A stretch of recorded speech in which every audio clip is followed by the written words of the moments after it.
Hello everyone, welcome back. Priyanka's किचनमध्ये तुमचं सर्वांचं स्वागत आहे.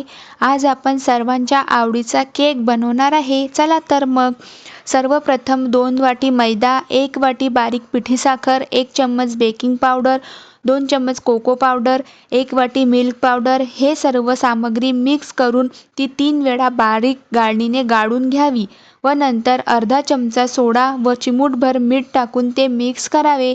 त्यानंतर 1 वाटी तूप घेऊन ते 1 ते 2 मिनिट चांगले फेटावे. तुम्ही तुपाच्या ऐवजी बटर किंवा लोणी पण घेऊ शकता.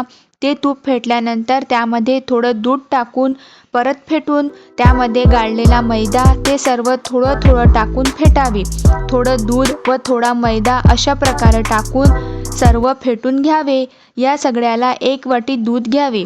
मैदा टाकल्यानंतर जास्त फेटू नये, मिक्स होईल असेच फेटावे. त्यानंतर केकच्या बॅटरमध्ये 1 चमचा व्हॅनिला इसेन्स व 1 चमचा मलाई आणि 1 चमचा साजूक तूप टाकून परत मिक्स करावे व नंतर गॅसच्या मंद आचेवर कढई ठेवून त्यामध्ये रेती टाकून ती थोडी गरम होऊ द्यावी.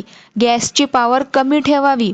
त्यानंतर केकच्या भांड्याला तूप लावून त्यामध्ये केकचं बॅटर टाकून ते कढईमधील तापलेल्या रेतीवर स्टँड ठेवून त्यावर केक पॉट ठेवून त्यावर पक्क झाकण ठेवावे. 20 ते 25 मिनिट झाल्यानंतर झाकण काढून सुरीने चेक करावा. जर सुरीला काहीही चिकटलं नाही म्हणजे केक झाला असं समजावं. त्यानंतर गॅस बंद करून तो केक थंड झाल्यानंतर त्या केक पॉटवर ताट उलटं मारून तो केक ताटामध्ये काढून घ्यावा. अशा प्रकारे घरगुती स्पंजी केक तयार आहे.